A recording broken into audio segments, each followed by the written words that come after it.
ನಮಸ್ಕಾರ. ಪೊಳಲೀಸ್ ಕಿಚನ್ ವೀಕ್ಷಕರಿಗೆ ಪ್ರೀತಿಯ ಸ್ವಾಗತ. ಇವತ್ತಿನ ವಿಡಿಯೋದಲ್ಲಿ ಕಾಯಿ ಪಪ್ಪಾಯ ಹಾಗೂ ಹುರುಳಿಕಾಳು ಹಾಕಿ ಸಾಂಬಾರ್ ಅಥವಾ ಹುಳಿ ಯಾವ ರೀತಿ ಮಾಡೋದು ಅಂತ ನೋಡೋಣ. ಬಿಸಿ ಬಿಸಿ ಅನ್ನ ಅಥವಾ ರಾಗಿ ಮುದ್ದೆ ಜೊತೆ ಒಂದೊಳ್ಳೆಯ ಕಾಂಬಿನೇಷನ್ ಇದು. ಮೊದಲಿಗೆ ಹುರುಳಿಕಾಳನ್ನು ನೆನೆಸಬೇಕಿದೆ. ಅರ್ಧ ಕಪ್ನಷ್ಟು ಹುರುಳಿಕಾಳನ್ನು ಬೌಲ್ಗೆ ಹಾಕಿ ನೀರು ಸೇರಿಸಿ ತೊಳೆದು ನೆನೆಯೋದಕ್ಕೆ ಬೇಕಾಗುವಷ್ಟು ನೀರು ಸೇರಿಸಿ ರಾತ್ರಿ ಪೂರ್ತಿಯಾಗಿ ನೆನೆಯೋದಕ್ಕೆ ಬಿಡಬೇಕು. ಅಥವಾ ಮಿನಿಮಮ್ 3-4 ಗಂಟೆಗಳ ಕಾಲ ನೆನೆಸಿದ್ರು ಸಾಕು. ಹುರುಳಿಕಾಳು ಚೆನ್ನಾಗಿ ನೆಂದಿದೆ. ನಾನು ಇದರ ನೀರನ್ನು ಬಳಸ್ತಿಲ್ಲ. ನೀರನ್ನು ಬಸಿದು ಕುಕ್ಕರ್ಗೆ ಹಾಕ್ತಾ ಇದ್ದೇನೆ.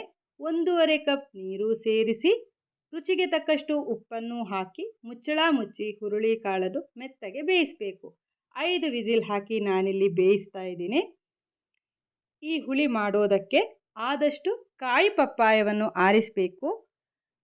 ಇಷ್ಟು ಪಪ್ಪಾಯ ನನಗಿಲ್ಲಿ ಬೇಕಾಗೋದಿಲ್ಲ.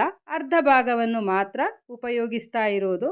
ಕಟ್ ಮಾಡಿ ಸಿಪ್ಪೆ ಬೀಜವನ್ನೆಲ್ಲ ತೆಗೆದು ಈ ಸೈಜ್ನಲ್ಲಿ ಹೋಳುಗಳನ್ನಾಗಿ ಮಾಡಿಕೊಂಡೆ. ಒಂದು ಪಾತ್ರೆಗೆ ಕಟ್ ಮಾಡಿರುವ ಪಪ್ಪಾಯ ಹೋಳುಗಳನ್ನು ಹಾಕಿ ರುಚಿಗೆ ತಕ್ಕಷ್ಟು ಉಪ್ಪು, 1/4 ಚಮಚ ಅರಶಿನ ಪುಡಿ, 1 ಚಮಚ ಬೆಲ್ಲ ಹಾಕಿ 1 ಕಪ್ ನೀರು ಸೇರಿಸಿ ಮುಚ್ಚಳ ಮುಚ್ಚಿ ಪಪ್ಪಾಯವನ್ನು ಬೇಯಿಸಬೇಕು.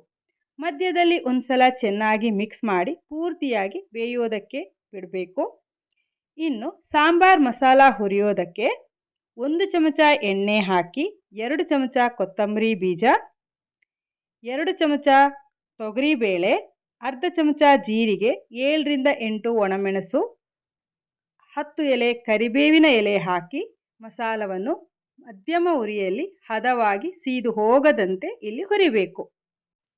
ಈ ಹದದಲ್ಲಿ ಕೆಂಪಗೆ ಹುರಿದು ಗ್ಯಾಸ್ ಫ್ಲೇಮನ್ನು ಆರಿಸಿ ಚಿಟಿಕೆ ಇಂಗು ಹಾಕಿ ಮಿಕ್ಸ್ ಮಾಡಿ ಅದೇ ಬಿಸಿಯಲ್ಲಿ ಫ್ರೈ ಮಾಡಿ ನಂತರ 1 ಕಪ್ ತೆಂಗಿನ ತುರಿಯನ್ನು ಸೇರಿಸಿ ಚಿಕ್ಕ ನೆಲ್ಲಿಕಾಯಿ ಗಾತ್ರದ ಹುಣಸೆ ಹಣ್ಣನ್ನು ಹಾಕಿ ಎಲ್ಲವನ್ನು ಚೆನ್ನಾಗಿ ಮಿಕ್ಸ್ ಮಾಡಿ ಮಿಕ್ಸಿ ಜಾರ್ಗೆ ವರ್ಗಾಯಿಸಿ ರುಬ್ಬೋದಕ್ಕೆ ಅವಶ್ಯಕತೆ ಇರುವ ನೀರು ಸೇರಿಸಿ ನುಣ್ಣಗಿನ ಪೇಸ್ಟನ್ನಾಗಿ ತಯಾರಿಸಬೇಕು. ನೋಡಿ, ರುಬ್ಕೊಂಡು ಬಂದಾಯಿತು. ಬದಿಯಲ್ಲಿಡಿ. ಈ ಕಡೆ ಪಪ್ಪಾಯ ಕೂಡ ಪರ್ಫೆಕ್ಟ್ ಆಗಿ ಬೆಂದಿದೆ. ಹಾಗೆಯೇ ಬೇಯೋದಕ್ಕೆ ಇಟ್ಟಿರುವಂತಹ ಹುರುಳಿಕಾಳು ಕೂಡ ಚೆನ್ನಾಗಿ ಬೆಂದಿದೆ. ಇನ್ನು ಬೆಂದಿರುವಂತಹ ಹುರುಳಿಕಾಳನ್ನು ಬೇಯಿಸಿರುವ ಪಪ್ಪಾಯಕ್ಕೆ ಹಾಕಿ ರುಬ್ಬಿರುವ ಮಸಾಲವನ್ನು ಸೇರಿಸಿ ಅರ್ಧ ಕಪ್ ನೀರು ನಾನಿಲ್ಲಿ ಹಾಕ್ತಾ ಇದ್ದೇನೆ. ನಿಮಗೆ ಸಾಂಬಾರು ಯಾವ ಹದದಲ್ಲಿ ಬೇಕು ಅದಕ್ಕನುಗುಣವಾಗಿ ನೀರನ್ನು ಸೇರಿಸಿ ಚೆನ್ನಾಗಿ ಮಿಕ್ಸ್ ಮಾಡಬೇಕು. 2-3 ನಿಮಿಷಗಳ ಕಾಲ ಚೆನ್ನಾಗಿ ಕುದಿಸ್ಕೊಂಡಾಯಿತು. ಕೊನೆಯಲ್ಲಿ 10 ಎಲೆ ಕರಿಬೇವು ಹಾಕಿ ಗ್ಯಾಸ್ ಫ್ಲೇಮನ್ನು ಆರಿಸಿದರೆ ಟೇಸ್ಟಿ ಆಗಿರುವಂತಹ ಕಾಯಿ ಪಪ್ಪಾಯ ಹಾಗೂ ಹುರುಳಿಕಾಳಿನ ಹುಳಿ ಅಥವಾ ಸಾಂಬಾರ್ ರೆಡಿ ಆಯಿತು. ನಾನಿಲ್ಲಿ ಒಗ್ಗರಣೆಯನ್ನು ಹಾಕಿಲ್ಲ. ಬೇಕಿದ್ದರೆ ಸಾಸಿವೆ, ಉದ್ದಿನಬೇಳೆ, ಒಣಮೆಣಸು ಹಾಕಿ ಒಗ್ಗರಣೆಯನ್ನು ಕೊಡ್ಬೋದು. ನಾನು ಆಗಲೇ ಹೇಳಿದ ಹಾಗೆ ಬಿಸಿ ಬಿಸಿ ಅನ್ನ ಅಥವಾ ರಾಗಿ ಮುದ್ದೆಯೊಂದಿಗೆ ಚೆನ್ನಾಗಿ ಹೊಂದುವಂತಹ ಸಾಂಬಾರ್ ರೆಸಿಪಿ ಇದು. ನೀವು ಕೂಡ ಟ್ರೈ ಮಾಡಿ ನೋಡಿ. ವಿಡಿಯೋವನ್ನು ಫ್ರೆಂಡ್ಸ್ ಆ್ಯಂಡ್ ಫ್ಯಾಮಿಲಿ ಜೊತೆ ಶೇರ್ ಮಾಡಿ.